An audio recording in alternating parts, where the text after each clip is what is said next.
감성경제방송 돈다방 미쓰리입니다.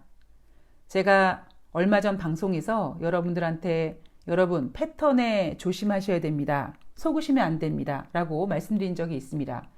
그때 주식시장 상황이 어떻게 됐었냐면요. 지수가 하락했을 때 3,000포인트 근처까지 내려오면서 아슬아슬하게 움직였지만 3,000을 깨지 않았습니다. 3,000포인트 근처에서 방향을 위로 틀어서요. 전고점 3,266포인트까지는 가지 못했지만 그래도 100포인트 정도는 가볍게 올라가주는 장이었습니다. 제가 그때 여러분들한테 선물 양매수 하시는 분을 비유해 드리면서 선물 양매수 하시는 분이 적당히 패턴을 읽으면서 나 돈 벌고 있어 라고 자랑하는 순간 주식시장이 내 패가 읽혔네 하고 깨닫게 되고 방향을 확 틀어버린다. 여러분들께서 지금 상황이 3,000포인트 안 깨고 물론 전고점까지는 어렵지만 그래도 이렇게 박스권으로 왔다 갔다 하네. 내가 이 패턴을 이용해서 내가 매매를 해야겠다라고 절대 거만해지시면 안 된다라고 이야기를 해드린 적이 있습니다. 저도 대한민국 국민이고요. 저도 이제 20년 넘게 대한민국 주식시장을 지켜오고 있고요.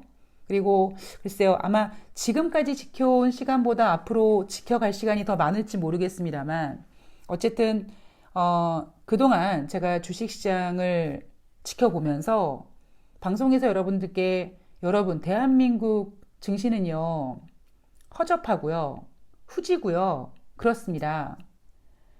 뭐 외국인들이 우리나라 주식을 매수해 줄 때 우리나라의 미래 뭐 경제가 밝고 뭐 신흥국 중에서는 뭐 저평가되어 있고 뭐 경제 발전을 기대하고 그래서 사준다. 그런 얘기 정말 안타깝게도 다 모두 개소리다. 그냥 외국인들이 대한민국 주식시장을 사고 싶을 때 가장 매력적으로 보이는 거는 환율이라고 했습니다. 달러라고 했습니다. 제가 올해 여러분 증시의 가장 큰 이슈는 인플레 우려가 될 거고요. 두 번째는 달러가 될 것 같습니다. 라고 말씀을 드렸죠. 1월 달에 많은 전문가들이 뭐 백신에 대한 기대감, 코로나 종식, 뭐 부양책, 기타 등등 주식시장이 끝없이 올라갈 것 같은 방향성을 보여서 어떤 분이 저한테 댓글에 이렇게 물어보신 적이 있었어요. 증시가 왜 이렇게 올라갑니까? 그래서 제가 왜 전문가들이 주식시장을 이렇게 좋게 보는지에 대한 이야기를 해드리면서 거기에 플러스 아마 1월 효과까지 더 첨가해서 좋게 보는 걸 겁니다. 라고 얘기했습니다.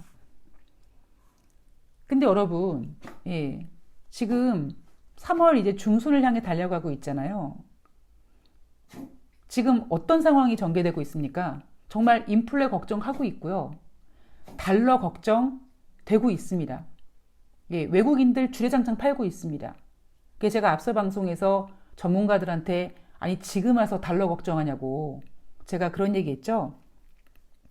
제가 증권바닥에서 남들이 잘 겪지 못하는 일들 뭐 증권회사에 취직해서 우아하게 삼성전자, 현대차 이렇게 고급진 종목들을 사는 그런 브로커가 아니라 테마주 매매하고 작전도 해보고 세력주도 해보고 펀드 매니저들 접대도 해보고 그리고 코스피, 코스닥 전 종목 다 매매해보고 분차트에다가 다 적용해서 매매해보고 거기에다가 또 재료 매매, 뭐 일정 매매 이미 뭐 하는 그 알려진 매매뿐만 아니라 외국인들이 요 시간대 매수하는구나.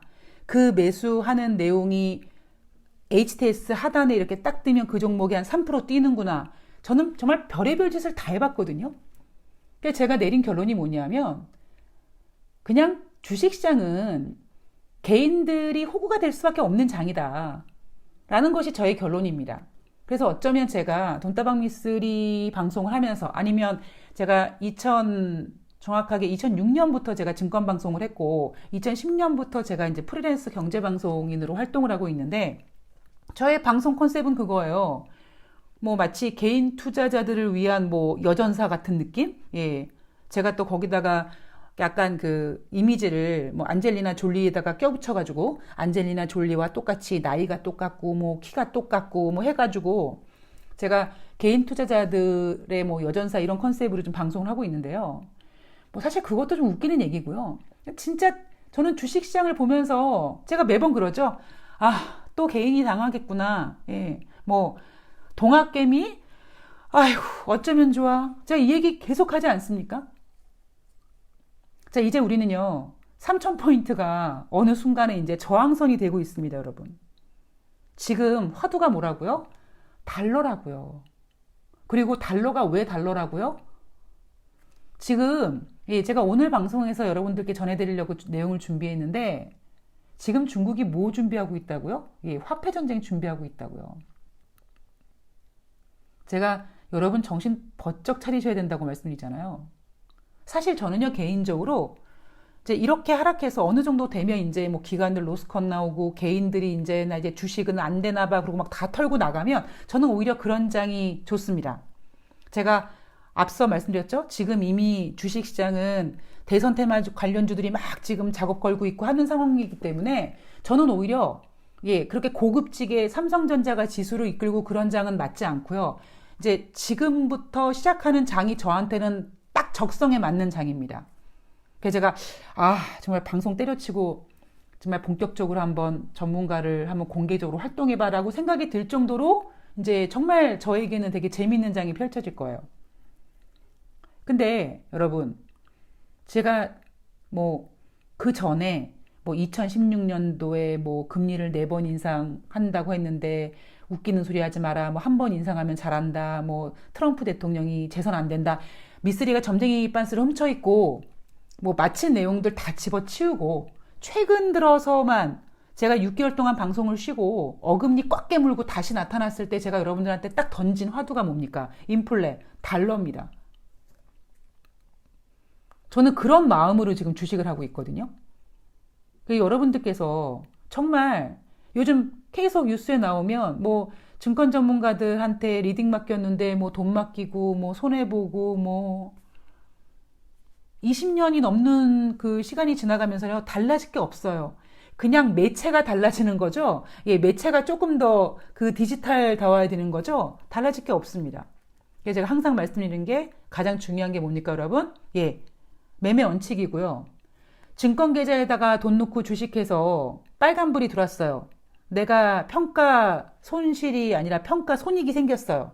수익률이 빨간색이 들어왔어요. 그거 내 돈입니까? 아닙니까? 아니에요. 정말 내가 주식해서 돈을 버는 순간은 내가 주식을 정말 수익 나서 더 욕심내지 않고 정확하게 팔아서 출금까지 해서 그 이익금을 손에 쥐는 순간이 그게 진짜 주식으로 돈 번 겁니다. 여러분 작년에 막 주식 올라갔을 때 제 안티 분들이 얘 아직까지 이러고 있네 막 그런 얘기 되게 많이 하지 않았습니까? 그러니까 그런 분들이 계속 수익을 지키고 있을 수 있을까요? 쉽지 않을 거요. 왜냐? 물론 그분들이 어느 순간에 지수 방향성에 따라서 매매 잘하셔가지고 수익이 났겠죠. 관건은 뭐예요? 이익 실현을 했느냐 못 했느냐입니다. 자, 오늘 돈다방 미쓰리에서는요. 우리 불쌍한 동학개미들에 대한 이야기를 좀 해볼까 합니다. 이게 불쌍한 얘기인지 아니면 정말 어찌 보면 이 증권 바닥에서 이 까칠하고 센 누나가 센 언니가 해주는 좀 충고인지 모르겠습니다만 우리 한번 정신 차리고 제대로 한번 해보자는 의미로 한번 제가 오늘 동학개미에 대한 내용을 좀 준비를 해봤습니다. 자, 우선 뉴욕 증시 마감 현황 점검해 보면은요. 다우지수 상승했습니다. S&P 하락했고 나스닥 2% 넘는 하락 보였습니다. 자, 제가 전전 방송인가요? 이런 얘기했죠. 금값도 하락하고 기술주도 하락한다. 이게 단순히 저는요. 지금 뉴욕 증시에서 다우지수는 뭐 사상 최고치를 찍고 이렇게 플러스로 마감을 했지만 나스닥이 2% 넘게 하락하는 이유가 단순히 국채금리가 상승해서 즉 기술주들이 집결되어 있는 나스닥 같은 경우에는 기술주들이 비용 부담이 커지고 돈을 융통함에 있어서 이자 부담이 커지고 이자 부담이 커지면 기업의 이익에 마이너스가 되는 상황이다. 뭐 그래서 나스닥이 하락하는 거다. 이렇게 단순하게 볼 문제는 아닌 것 같다. 제가 봤을 때는 타이타닉처럼 어느 순간부터 자산에 쫙 그냥 뭐 대서양 그 바닷물이 타이타닉 각 객실을 꽉 채웠던 것처럼 이제 하나 둘씩 그 물이 빠지는 것 같다는 거죠. 그 첫 번째가 저는 뭐라고 봤다고요? 금값이라고요. 금값 밀리고 있고요. 참 신기하지 않습니까? 시장이 이런 상황인데 금값이 빠지고 있어요. 대신 지금 현재는 뭐냐면 달러가 안전자산으로 포장이 되어 있는 상태에서 달러 가치가 올라가고 있습니다. 달러 가치가 올라가는 이유는 여러 가지라고 얘기했죠. 지금 미국 바이든 행정부가 달러 가치를 하락시키고 싶은 이유가 마음이 없어요. 이거는 자기들이 국채를 발행하고 돈을 만들어 찍어냄으로써 화폐 가치가 떨어질 거를 막기 위한 전략이기도 하지만 중국과의 화폐 전쟁을 대비하는 목적이기도 합니다. 자, 이날 발표된 경제지표는요. 1월달 도매 재고가 전월 대비 1.3% 증가했습니다. 월가 전망치는 0.9% 증가를 예상했는데 월가 전망보다 잘 나왔습니다. 자, 여러분들 제가 예전에 한번 설명해 드렸는데요. 아니, 미쓰리 재고가 많아지는 게 안 좋은 거 아니야? 근데 왜 좋아? 이렇게 생각하실 수 있잖아요. 근데 이 도매 재고라는 게 뭐냐면 많이 팔릴 거를 예상해서 재고를 많이 쌓아놓는 걸 도매 재고라고 합니다. 그러니까 도매 재고를 많이 쌓아놨다는 얘기는 앞으로 이제 백신 맞고 코로나19 종식되고 뭐 이 사회가 다 봉쇄가 해제되고 그러면 물건이 앞으로 잘 팔릴 거다. 즉 경제가 좋아질 거라는 거를 반영해주는 지표죠. 그리고 2월달 고용 추세 지수가 1월달에 99.69에서 2월달에 101.01로 증가했습니다. 자, 부양책 진행 상황을 볼게요. 3월 9일 하원에서 표결이 예정되어 있습니다. 지난 2월 27일 하원을 통과했고 상원에서 문제 일으키지 않도록 후다닥 약간의 수정을 거쳐서 49대 50으로 통과시켰고 상원에서 통과시킨 이 부양책은 다시 하원의 표결을 기다리고 있고 3월 9일 날 예정입니다. 그럼 3월 9일 날 이제 표결이 끝나면 조 바이든 대통령이 잉크에다가 딱 펜 찍어가지고 이제 스탠바이하고 이제 사인하는 겁니다. 여기에다가 지금 부양책뿐만 아니라 미국 질병통제예방센터에서 백신 접종 완료한 사람, 뭐 이런 사람들은 저위험군에 속하는 건강한 가족들 이런 사람들과 함께 마스크 안 쓰고 만나도 된다. 뭐 이런 얘기함으로써 진짜 이제 코로나19의 종식이 이제 거의 눈앞에 온 것 같은 막 흥분을 불러일으키죠. 그리고 이러한 흥분은 어디로 연결됩니까? 미국 국채로 연결됩니다. 그런데 제가 이번 주 여러분들 이 뭐 일정 같은 거 체크해 드리면서 자, 지금 국채 금리가 인플레 때문이기도 하지만 인플레에 대한 심리적인 작용도 있지만 또 하나는 뭐냐면 지금 미국이 엄청난 부양책을 이제 표결하고 조 바이든 대통령이 사인하면 그 돈 어떻게 준비할 거냐는 거죠. 결국 국채를 발행하는 건데 국채를 발행했을 때 지난번에 단기물은 입찰이 부진했고 그러자 장기물 입찰이 커지면서 장단기 금리차가 생겼고 그래서 10년물 금리가 들썩들썩거리기 시작한 겁니다. 자, 우선 국채금리 얘기하기 전에 유럽 증시 상승 마감했습니다. 유럽 증시 상승 마감한 이유는 미국의 대규모 부양책에 주시하고 있다. 그런데 우리나라 증시는 지금 이 모양 이 꼴이 되고 있습니다. 왜? 대한민국 증시는 환율, 달러가 갑이거든요. 국제 유가는요. WTI가 전일 대비 배럴당 1.6% 하락해서 65.05달러가 됐다고 합니다. 이날 지정학적 리스크가 발생을 했어요. 지난 주말에 후티가 사우디가 아니죠. 사우디 군기지와 석유시설을 드론 같은 걸로 공격했다고 합니다. 그러면 미쓰리가 그랬는데 국제유가가 올라가고 하락하고 공급과 수요 그 리스트에서 지정학적 리스크가 발생이 되면 국제유가가 올라가야 되는데 이날은 지정학적 리스크가 발생했는데 국제유가가 하락했네. 자, 이유가 뭐냐면 첫 번째는 공식적인 이슈는 이겁니다. 후티가 사우디 군기지와 석유시설을 공격했는데 드론이 윙 하고 날아오는데 이미 공격하기 전에 그냥 목표물에 도달하기 전에 공중에서 개박살 내버렸어요. 그래서 피해가 크지 않았다. 그게 공식적인 지정학적 리스크가 발생되지 않게 된 이유고요. 미쓰리는 여기다 하나만 더 추가를 하자면 뭐냐면, 자, 여러분, 국제유가는 누가 하는 거라고요? 예, 사람이 하는 겁니다. 그래서 국제유가 제가 지난번 오펙 회의에서 감산을 증산으로 전환하는 거 하지 않고 그냥 계속 감산을 유지하기로 했다. 젠장 맞을 60달러 위에서 아주 제대로 안착을 해야지 마음 편하게 어깨에 딱 힘 빼고 그냥 그동안 고생했으니까 그냥 우리 증산하자 해야 되는데, 이미 그냥 설레발들을 팍 푸는 바람에 어머나 어떡하면 좋아. 이번 회의 때 산유국이 증산한대. 그러는 바람에 오펙 회의가 진행되는 중간에 60달러가 깨졌잖아요. 그래서 안 되겠다. 야, 우리 그냥 공식적으로 감산하자. 그래서 다시 60달러 위로 올라왔습니다. 그런데 국제유가는 사람이 하는 거예요. 그래서 제가 이런 얘기 해드렸죠. 여러분, 그냥 조용히 얘네들은 증산할 겁니다. 뭐 송유관에 뭐 어떻게 뭘 달아가지고 비상등 달아가지고 삐까 어머 여러분, 사우디가 감산 약속을 어기고 막 증산해요. 이거 할 수 있어요? 없어요. 하물며 사우디는요, 자발적인 감산을 하고 있는 나라입니다. 그래서 얘네들이 그냥 자연스럽게 증산을 하면서 이 자연스럽게 증산하는 이제 상황을 뭐 오펙 무슨 그 보고서 같은 거 있잖아요. 예, 그런 거 보면은 어머 세상에 봤더니 우리나라가 세상에 지난달에 봤더니 이렇게 증산을 했네. 아유, 이렇게 증산할지 몰랐어. 아유, 야, 직원이 깜빡 조는 바람에 석유관 그거 꼭지를 그러니까 석유 꼭지를 꽉 안 잠궜어. 뭐 이렇게 핑계대고 그냥 증산하는 겁니다. 그래서 저는 미쓰리는 국제유가에 대해서 그렇게 걱정하고 있진 않아요. 예. 그리고 어차피 저는 제가 얘기했잖아요. 예. 올해 화두는 인플레, 달러, 그 다음에 뭐라고요? 예. 패권 전쟁이라고요. 그러면 또 이제 중국과 미국이랑 조금만 얘기 나와보세요. 그러면 아이고, 중국과 미국의 긴장감 때문에 수요가 둔화가 되고 이렇게 되면은 또 예, 국제유가는 자연스럽게 안정이 될 겁니다. 저는 국제유가에 대해서는 뭐 아이고 100달러 가는 거 아니야, 그 정도의 우려는 하고 있진 않지만 그래도 여러분들께 방송에서 예, 계속 저의 생각을 전달해 드리도록 하겠습니다.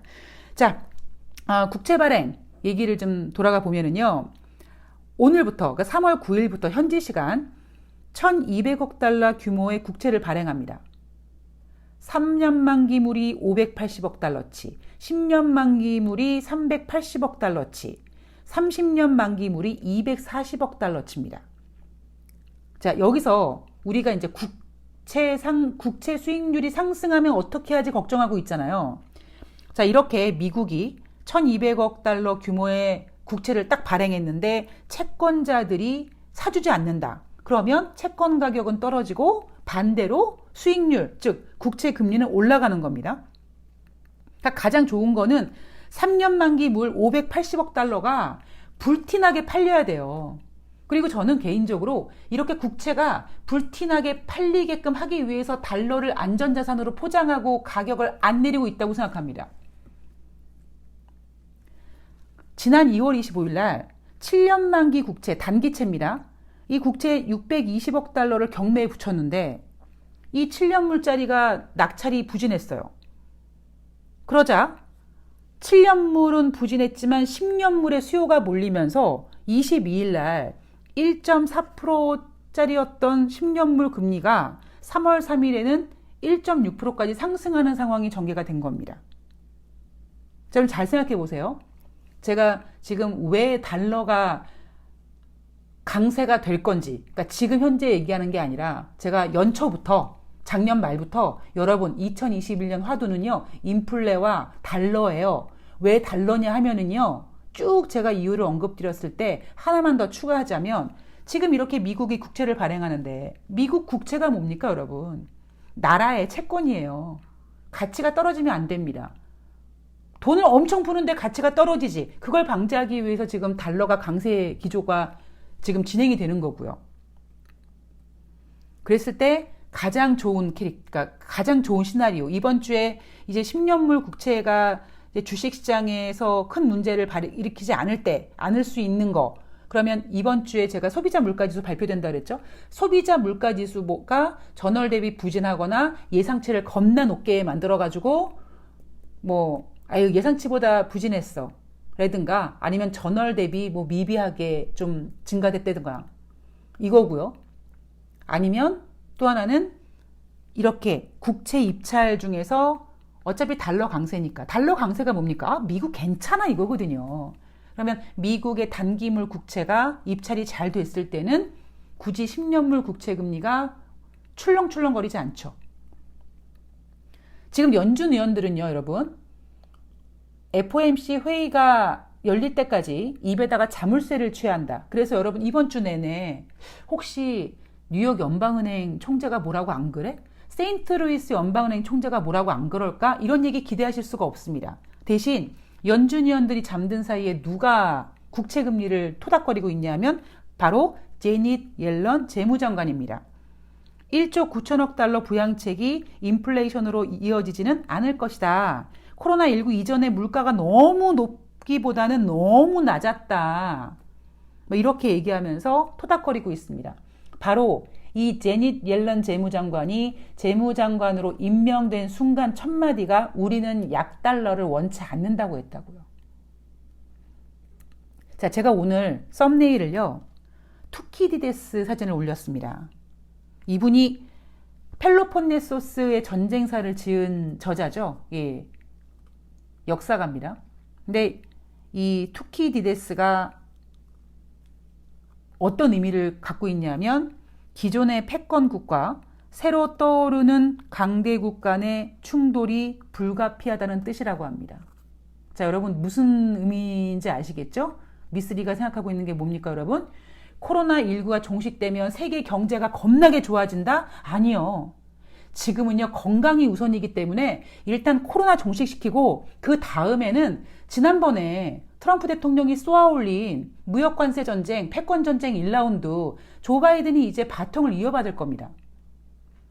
트럼프 대통령 재선 안 되고 조 바이든 대통령이 바통을 이어받는 동안에 중국은요, 이를 갈고 준비하고 있다고요. 디지털 위안화 발행하고 이러면서. 이 투키디데스 얘기를 그러니까 이 이야기를 어디서 나왔냐면요. 중국 군부 2인자가 지금 진행되고 있는 전인대에서 한 얘기입니다.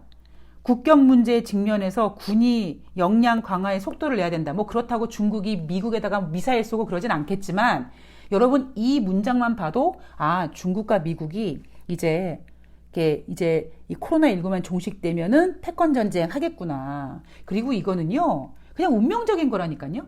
여러분 하늘에 태양이 두 개가 뜰 수가 없다고요. 중국은 어이 니네는 서쪽 태양에 우리는 동쪽 태양 할게. 미국은 뭐 한다고요? 웃기고 있네 이런다고요. 그래서 이거는 그냥 운명적으로 하늘의 태양이 두 개가 될 수 없는 것처럼 중국과 미국의 이제 패권 전쟁 2라운드는 코로나19가 종식되는 순간 짜잔하고 문을 열 겁니다.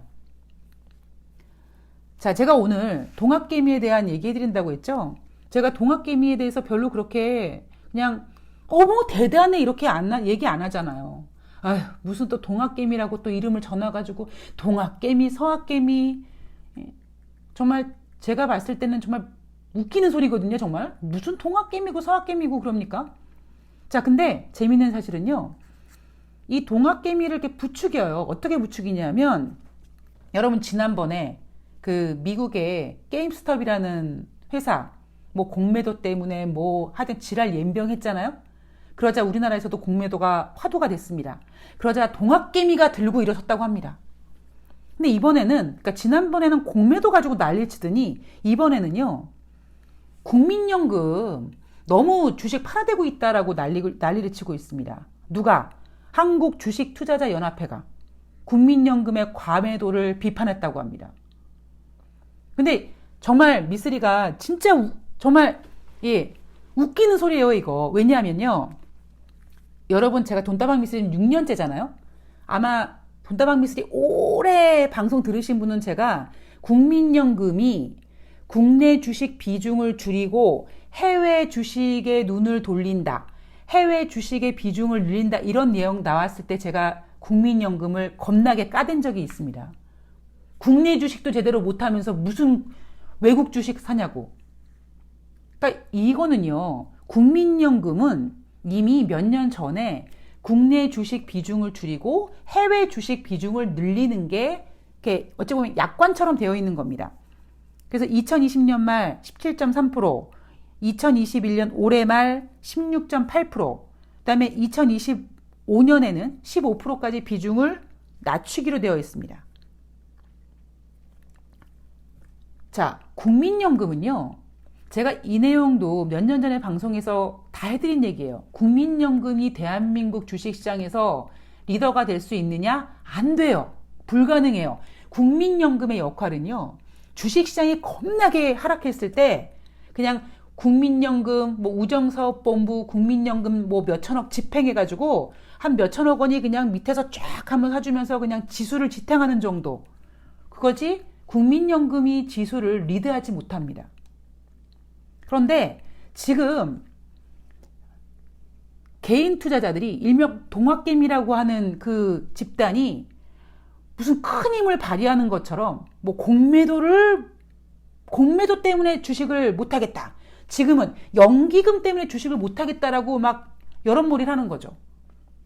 미쓰리가 봤을 땐 뭐가 문제입니까? 더 간다고 했던 전문가들이 얘네들이 문제고요. 그리고 더 간다고 했던 전문가들이 보고서에다 뭐라고 썼냐면 뭐 개인들이 지금 이렇게 사대고 있다.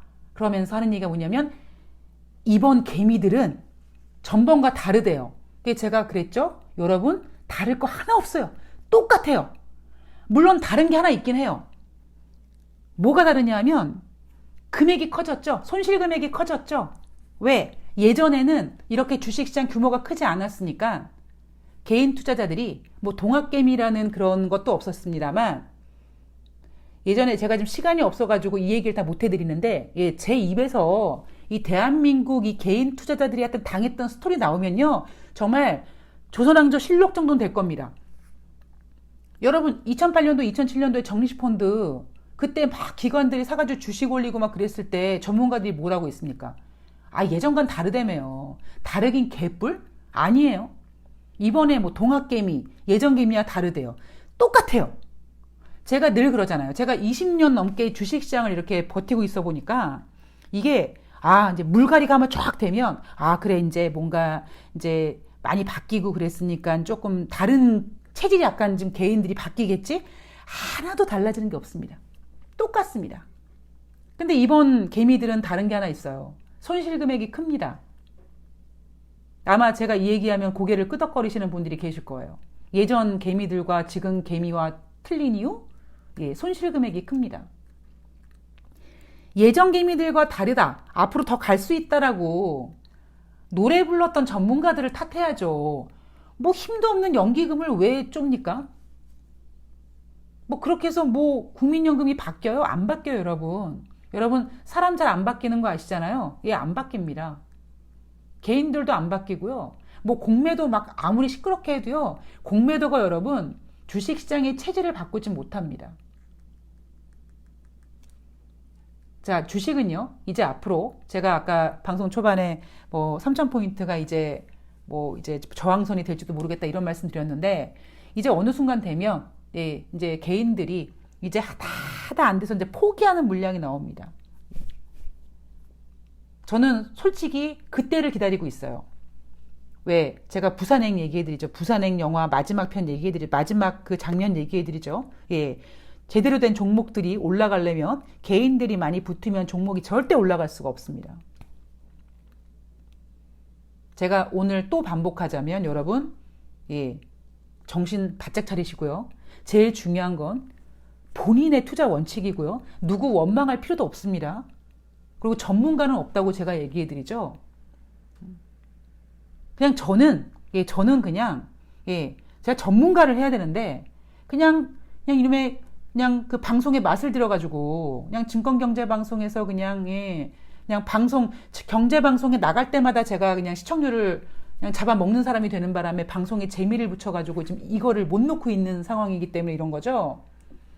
대신 제가 그래서 재밌게 즐겁게 돈다방 미스테리 청취자님들께 제가 생각하고 제가 경험하고 있었던 것, 특히 제가 실패한 내용들을 잘 제가 예쁘게 포장해서 여러분들은 그러시면 안 돼요. 제가 여러분들한테 여러분 정신 차리세요라고 하는 얘기가 뭐겠습니까? 여러분, 저는 여러분 같았을 때 정신 못 차렸거든요. 이 얘기입니다.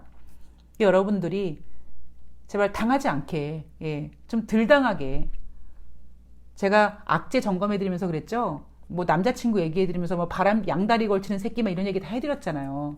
당하더라도 혈압 올라서 쓰러지지 않게 멘탈 잡아드릴 수 있는 돈다방이 될 수 있도록 노력하겠습니다.